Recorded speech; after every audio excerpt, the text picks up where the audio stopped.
अस्सलाम वालेकुम, मेरा नाम मोहम्मद ज़ुबैर ख़ान है। पिछली वीडियो में मैंने चंद लोगों के सामने या वन ऑन वन जब लोग बात करते हैं उनको जो मुश्किलात आती है उस पर मैंने बात की थी। आज मैं ज़रा पब्लिक स्पीकिंग पे बात करूँगा कि जब आपको ज़्यादा लोगों के सामने बात करनी पड़े तो आप एक पुरएतमाद शख्स की तरह उनसे बात कर सकते हैं। पब्लिक स्पीकिंग के हवाले से लोगों में कुछ मिसकंसेप्शंस हैं। एक अमूमन बताया जाता है कि आपको उस टॉपिक पे अबूर होना चाहिए जिस पे आप बात करते हैं।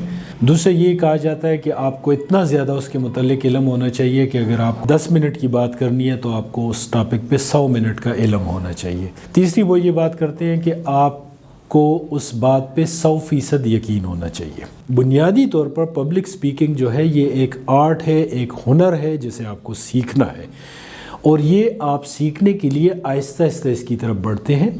ऐसे नहीं होता कि कोई पैदाइशी पब्लिक स्पीकर हो। जितने हमें बड़े बड़े पब्लिक स्पीकर मिलते हैं ये सब इन्होंने ये हुनर सीखा होता है।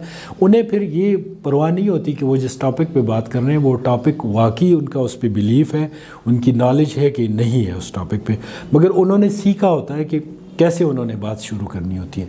तो जब भी आपको किसी फोरम पे बात करनी पड़े तो उसके लिए एक तो बेहतरीन तरीका, पहला तरीका ये है कि आप यूँ करें, कैसे लोगों से बात शुरू करें और लोगों से इंटरेक्ट कैसे करें ताकि आपके और उनके दरमियान गैप ख़त्म हो। उसके लिए ज़रूरी ये होता है कि आप सवाल पूछना शुरू कर लें। जिस टॉपिक पे आपने खड़े होकर बात करनी है आप कहें कि ठीक है मैंने इस टॉपिक पे बात करनी, मैं कुछ चीज़ें पूछना चाहता हूँ, आपका इसके मुतल्लिक क्या ख्याल है, आपका इसके मुतल्लिक क्या ख्याल है। हो सकता है ऑफिस में किसी दिन आपसे कहें कि जनाब डिसिप्लिन का बुरा हाल है, आप जाके आप इस पोस्ट पे काम करें, लोगों से डिसिप्लिन पे बात करें। तो जब लोग आपके सामने बैठे हों, डिसिप्लिन पे बात हो रही हो, तो आप उनसे कहें कि जनाब मैं डिसिप्लिन पे बात करूँगा, कुछ मसाइल हैं हमारे, उन पे बात करने से पहले मैं जानना चाहता हूँ कि आपके ख्याल में डिसिप्लिन किसे कहते हैं। तो जब वो डिस्कशन शुरू हो जाएगी तो उससे आइस ब्रेक हो जाएगी और आप जो है एक कंफर्टेबल जोन में चले जाएंगे। और याद रखें कि पब्लिक स्पीकिंग में हार्डली 3, 4 या 5 मिनट होते हैं कि आपको डिफ़िकल्टी होती है, उसके बाद आपका और लोगों की आपस में फ्रीक्वेंसी मिल जाती है, आप कंफर्ट जोन में चले जाते हैं और फिर आपने जो बात करनी होती है वो आप कॉन्फिडेंटली कर सकते हैं। मगर हो सकता है कि बहुत से केसेस में ऐसा मौका ना मिलता हो आपको।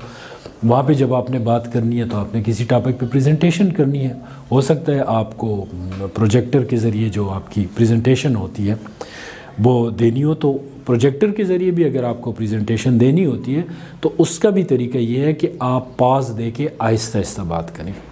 आपने जो भी टॉपिक प्रेजेंट करना है उसका इंट्रो दे दें, थोड़े से 2-3 सेंटेंसेस में दे दें, उसके बाद जिस टॉपिक पे आप जाते हैं आहिस्ता आहिस्ता उसको डिस्कस करें। कोशिश करें कि आपकी आवाज़ ऊंची हो मगर आपकी बात करने की स्पीड स्लो हो।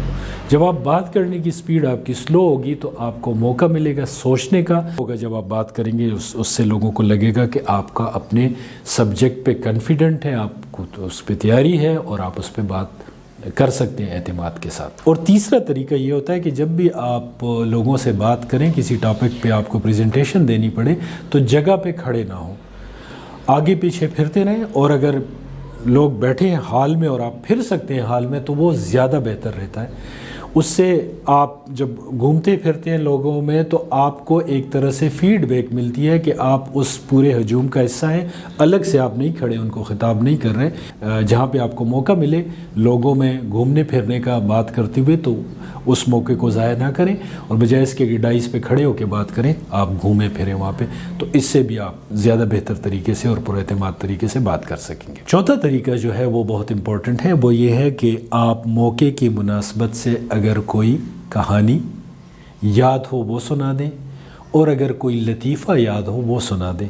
जब आप लतीफ़े सुनाते हैं तो लोगों की और आपकी फ्रीक्वेंसी आपस में मिल जाती है और जब उनकी फ्रीक्वेंसी मिल जाती है तो आप ज़्यादा कंफर्टेबल होते हैं और फिर अपनी टॉपिक पे ज़्यादा बेहतर तरीके से बात कर सकते हैं। तो ये कुछ तरीके हैं जिनके ज़रिए आप अपनी स्ट्रेस को कम कर सकते हैं अगर आपको पब्लिक स्पीकिंग करनी पड़े। मगर मैं एक बात यहाँ पे फिर कहना चाहूँगा कि पब्लिक स्पीकिंग एक आर्ट है और अगर आप ऐसे कैरियर में हैं कि जहाँ पे आपको बार बार ये करनी पड़े और इस आर्ट को आपने सीखना है तो उसके लिए छोटे छोटे कदम उठाएंगे आप। छोटे कदम ऐसे होते हैं कि आप छोटे ग्रुप से शुरू करते हैं, कुछ लोगों के सामने बात करते हैं, फिर ग्रुप को बढ़ाते जाते हैं। अगर आप किसी ऐसी पोजीशन पे हैं कि आपके कुछ सबऑर्डिनेट है तो उसका तरीका ये होता है कि उनको बुलाएं, मीटिंग करें, फ्रीक्वेंटली मीटिंग करें, किसी टॉपिक पे बोलें, तो उस टॉपिक पे आहिस्ता आहिस्ता फिर आपको अबूर हासिल हो जाएगा और फिर आप ज़्यादा लोगों के साथ भी बात कर सकेंगे।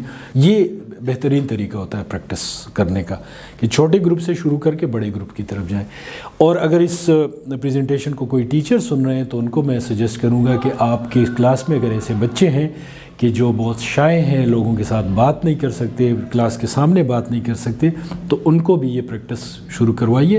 तो ये कुछ तरीके हैं कि जो कि आप अगर अपनाएंगे तो पब्लिक स्पीकिंग का जो फोबिया है, जो खौफ है, वो आपका ख़त्म हो जाएगा और आप इस हुनर को सीख लेंगे। बहुत शुक्रिया इस प्रेजेंटेशन को सुनने का। स्क्रीन पे मेरा नंबर दिया गया है नीचे, आप डायरेक्ट या व्हाट्सएप के ज़रिए मुझसे रब्ता कर सकते हैं और अपना सेशन बुक करवा सकते हैं। अगर आपको कोई नफ्सियाती मसला है तो मैं उस पे आपकी रहनुमाई की कोशिश करूँगा ताकि आप एक सेहतमंद और खुशहाल ज़िंदगी गुजार सकें। शुक्रिया।